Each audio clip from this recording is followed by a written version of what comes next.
नमस्कार दोस्तों, स्वागत है आप सभी का एजुकेशन के 86 में। आज हम बात करेंगे एक ऐसे अध्याय की जहां से देखिए क्वेश्चन तो बहुत सारे हैं। प्राचीन भारत का इतिहास जो है, उसके बाद हम पढ़ेंगे मॉडर्न यानी कि आधुनिक भारत का इतिहास।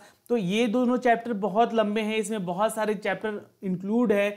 तो ये चैप्टर को आप ये मत सोचिए कि आज ये खत्म हो जाएगा, इनसे रिलेटेड और भी प्रश्न आएंगे। और ये जो मैंने यहाँ पे आज क्वेश्चन लाए हैं प्राचीन भारत का इतिहास से, इन सब के रिलेटेड जो क्यूज है मतलब चैप्टर, वो हमने आपको करा दिए हैं। वहां से रिलेटेड क्वेश्चन और बनेंगे जो कि प्राचीन भारत में पूछे जाएंगे आपसे। ठीक है, तो 13वें दिन का ये क्लास है इतिहास का। शुरू करते हैं आज इस वीडियो को। और अभी तक अगर आपने हमारे चैनल को सब्सक्राइब नहीं किया है और बेल आइकन नहीं दबाया है तो ये काम पहले करें, नहीं तो कोई भी नोटिफिकेशन अब तक हमारा वीडियो का नहीं जा पाएगा। पीडीएफ की बात कर ले दोस्तों, तो पीडीएफ आपको कहां देते हैं हम लोग? तो टेलीग्राम पे। तो टेलीग्राम दोस्तों एक एप्लीकेशन है, उसे आप अपने मोबाइल में डाउनलोड कीजिए। डाउनलोड करने के बाद हमारे चैनल एजुकेशन की 86 को यहाँ पे सर्च कीजिएगा और हमें ज्वाइन कर लीजिएगा। ज्वाइन करने का आपको फायदा मिलेगा, इसका पीडीएफ चाहे हिस्ट्री का हो, ज्योग्राफी का हो या करंट अफेयर का हो, इन तीनों का जो चैप्टर हम अपने चैनल पे करा रहे हैं वो आपको इसका पीडीएफ डिस्क्रिप्शन के साथ मिल जाता है। चलिए तो शुरू करते हैं आज का ये क्यूज सिनारियो जो कि प्राचीन भारत से जुड़ा हुआ है। ये पहला पार्ट ही समझिएगा क्योंकि प्राचीन भारत का भी बहुत लंबा क्यूज होने वाला है आप लोगों का। तो ये 13वां दिन है और 13वें दिन का पहला प्रश्न है कि गो बैक टू वेदास, यह नारा किसने दिया था? आंसर नोट कीजिएगा। आप भी आंसर नीचे कमेंट कीजिए कमेंट बॉक्स में, अगर आपको पता है तो फटाफट आंसर कीजिएगा। 20 क्वेश्चन है ये, इसको मैं चाहता हूं कि जल्दी से जल्दी खत्म कर दें। ठीक है, आंसर है इसका दोस्तों, it's a D, Dayanand Saraswati. अगला क्वेश्चन आंसर कीजिए इसका। भारत में पिट्सबिल का परिचय किसने कराया था? 2 का आंसर होगा दोस्तों हेस्टिंग्स। नोट कर लीजिएगा, इंपॉर्टेंट है ये क्वेश्चन, आया हुआ है आपके एग्जाम में। ओके, ये क्वेश्चन बन सकता है, एसएससी सीजीएल 2016 के पेपर में पूछा गया है।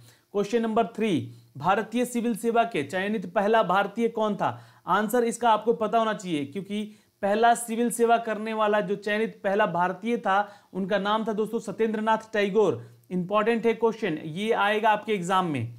ठीक है, तो ये बता दें आपको एक इंपॉर्टेंट नोटिस यहाँ पे कि ये जितने भी क्वेश्चन है आज के, ये सारे के सारे टीसीएस पैटर्न के क्वेश्चन हैं। तो यहां से क्वेश्चन रिपीट भी मिलेंगे और अलग भी मिलेंगे आपको। चलिए अगला क्वेश्चन 4 नंबर कहता है, इसका आंसर कीजिए कि भारत में पहली टेलीग्राफ लाइन कब शुरू हुई थी?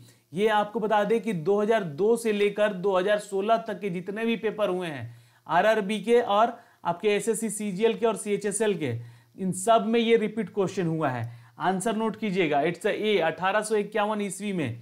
ओके, क्वेश्चन नंबर 5 कहता है कि भारत के संविधान सभा की संघ शक्ति समिति के अध्यक्ष कौन थे? तो आंसर है दोस्तों पंडित जवाहरलाल नेहरू, जो कि भारत के पहले प्रधानमंत्री भी रह चुके हैं। अगला क्वेश्चन, भारत के राज्य प्रतीक सत्यमेव जयते शब्द में से किसे लिया गया था? कहां से लिया गया था? तो नोट कीजिएगा, मैंने आपको उपनिषद पढ़ाए थे, जो वेद वाले जो चैप्टर थे उस चैप्टर में मुंडक उपनिवेशेद का बात किया था हमने। तो यहां यहीं से ये वर्ड लिया गया है सत्यमेव जयते। ठीक है, मुंडका उपनिषद से। क्वेश्चन नंबर 7 देखिए, हड़प्पा संस्कृति, इसका भी चैप्टर हमने करा दिया है। ठीक है, तो हड़प्पा संस्कृति की खोज किस वर्ष हुई थी? तो 1921 ईस्वी में। आंसर नोट कर लीजिएगा, ये आया हुआ प्रश्न है, ये भी 2002 से लगातार पूछे जाने वाला प्रश्न है। तो इंपॉर्टेंट है दोस्तों, चाहे आरआरबी का एग्जाम दे रहे हैं आप या जेई का आरआरबी में, या फिर आपने तैयारी कर रहे हैं एनटीपीसी का या ग्रुप डी का, तो क्वेश्चन सारे के सारे जो ज्योग्राफी हिस्ट्री से बनेंगे वो एक ही लेवल के होंगे। कोई टफ पेपर नहीं होता है, क्वेश्चन वही रहते हैं, बस उनको पढ़ने और समझने का तरीका आप लोगों में अंतर हो जाता है। तो टीसीएस बेवकूफ बना सकती है पर आप बेवकूफ मत बनिएगा। क्वेश्चन 8 देखिए, नालंदा विश्वविद्यालय, इसके बारे में मैंने चर्चा किया था आपको क्वेश्चन इस बौद्ध धर्म वाले चैप्टर में। तो नालंदा विश्वविद्यालय की विशेषता किसके लिए सबसे बड़े शिक्षा का रूप में केंद्र माना जाता है? तो बौद्ध धर्म का। नोट कर लीजिएगा, आंसर है ए। अगला question, in the western India the Chalukya dynasty succeed by, पश्चिमी भारत में चालुक्य राजवंश के किस पर विजय की प्राप्ति की थी? तो आंसर राष्ट्रकूट। नोट कीजिएगा, ये भी आंसर आपका आया हुआ है क्वेश्चन 2016 के एसएससी सीजीएल के पेपर में। ओके, चलिए क्वेश्चन नंबर 10 देखिएगा, निम्नलिखित में से बौद्धों को पवित्र पुस्तक कौन सी थी?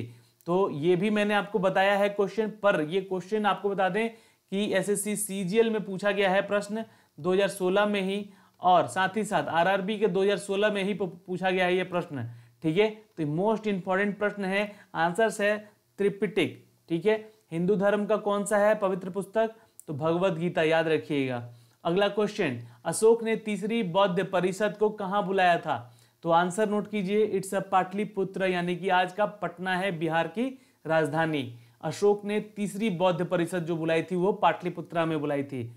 ठीक है, क्वेश्चन नंबर 12, मनुष्य जाति के दुख के अंत के लिए अष्टांगिक मार्ग की किसके प्रस्तावित किया गया है? किसने प्रस्तावित किया है? तो नोट कीजिएगा, आंसर है गौतम बुद्ध। जी हाँ, इनके उपदेश बहुत ही पुराने थे, प्राचीन इतिहास का ये एक जीता जागता भगवान थे। ठीक है, अब उसमें उस समय गौतम बुद्ध को एक भगवान का रूप ही दे दिया गया था। तो ये थे गौतम बुद्ध जिन्होंने अष्टांगिक मार्ग को प्रस्तावित किया था। ठीक है, क्वेश्चन नंबर 13, देखिए शून्य के बारे में किसने बताया है आपको?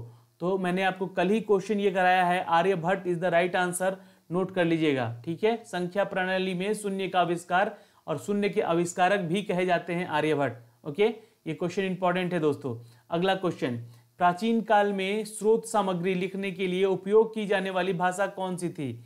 तो नोट कीजिएगा, आंसर है दोस्तों पाली भाषा। प्राचीन काल में स्रोत सामग्री लिखने के लिए उपयोग की जाने वाली जो भाषा थी उसको हम लोग पाली कहते हैं।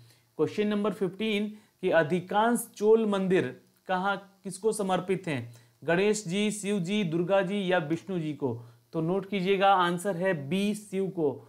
ठीक है, शिव की मंदिर सबसे ज्यादा समर्पित है, यानी कि बनाए हुए थे चोल समाज में। ठीक है, अगला क्वेश्चन, क्वेश्चन नंबर 16 भी इंपॉर्टेंट है, बहादुर शाह कौन थे? और यह क्वेश्चन दोस्तों पूछा गया है 2016 में, 2008 में, 2004 में। तो देख सकते हैं ये अब 2019 में शायद नहीं बने, पर पढ़ के जाइएगा इसे। बहादुर शाह जो थे वो आंसर है दोस्तों सी, लास्ट मुगल रूलर थे, वो अंतिम मुगल शासक थे। तो देखिए मुगलों के बारे में अभी हम लोगों ने ज़्यादा चैप्टर नहीं पढ़ा है, पर अब हम लोग पढ़ेंगे धीरे धीरे। ठीक है, चैप्टर वाइज कर ही रहे हैं, आपके जो क्यूज हो रहे हैं सब चैप्टर वाइज ही करा रहा हूँ मैं। तो मुगल साम्राज्य के बारे में भी हम लोग आगे अभी पढ़ेंगे। ठीक है, चलिए क्वेश्चन नंबर 17 देखिए कि अकबर के शासन के दौरान राजस्व समझौता का नव प्रवर्तक कौन था? तो नोट कीजिएगा, इट्स सी, राजमल तोदरमल। ये टैक्स इंस्पेक्टर थे उस समय के। ठीक है, यानी कि जो टैक्स भरते थे, मतलब टैक्स का सारा लेखा जोखा रखते थे, तो राजा तोदरमल उनका नाम था। ओके, चलिए क्वेश्चन नंबर 18 कि उस राजा का नाम बताइए जिसने दिल्ली पर हमला करके कोहिनूर डायमंड लूट लिया था। आंसर दीजिएगा दोस्तों यहाँ पे नादिर शाह। जी हाँ, जो कि कोहिनूर डायमंड जो है अभी के फिलहाल डेट में इंग्लैंड में है, आप सभी को पता होना चाहिए। ठीक है, तो अगला क्वेश्चन देखते हैं, क्वेश्चन नंबर 19, पृथ्वीराज जरासो। पृथ्वीराज जरासो किसके द्वारा लिखी गई थी पुस्तक? तो नोट कीजिएगा, चंद बरदाई। नोट कीजिएगा, चंद बरदाई। नोट कीजिएगा, आंसर ये इंपॉर्टेंट है क्वेश्चन, और ये क्वेश्चन आ सकता है एग्जाम में। पृथ्वीराज रासो किसके द्वारा लिखी गई है? तो चंद बरदाई के द्वारा। ओके, अगला क्वेश्चन, क्वेश्चन नंबर 20 है आज का आखिरी प्रश्न। तो आंसर कीजिएगा, महान विजयनगर साम्राज्य के अवशेष कहाँ पाए जा सकते हैं? तो आंसर है सी, यानी कि हम्पी में पाए गए थे। ठीक है, तो क्वेश्चन इंपॉर्टेंट था ये, और ये क्वेश्चन आ सकता है एग्जाम में, इसलिए आप लोग इसको नोट कीजिएगा। और अभी मुगल साम्राज्य बाकी है, प्राचीन भारत में बहुत सारे चैप्टर बाकी हैं। तो ये क्यूज था, एक आगाज था उस सारे प्राचीन भारत इतिहास के क्वेश्चंस का। तो यहाँ से भी रिलेट करेंगे हम क्वेश्चन आपको पर डे, और प्राचीन भारत में और भी चैप्टर हैं जो कि हम लेकर आएंगे आपके लिए। तो दोस्तों इस वीडियो में आप हमारे साथ बने रहें, इसका बहुत बहुत धन्यवाद। और वीडियो अच्छा लगा हो तो लाइक कीजिएगा और शेयर कीजिएगा अपने दोस्तों में, ताकि उन तक ये वीडियो जा सके। और सारे क्वेश्चन का PDF आपको हम दे देंगे अपने टेलीग्राम पे, तो वहां से जाके टेलीग्राम पे ज्वाइन कीजिएगा हमें और डाउनलोड करके पढ़िएगा। चलिए, all the best, bye bye, take care.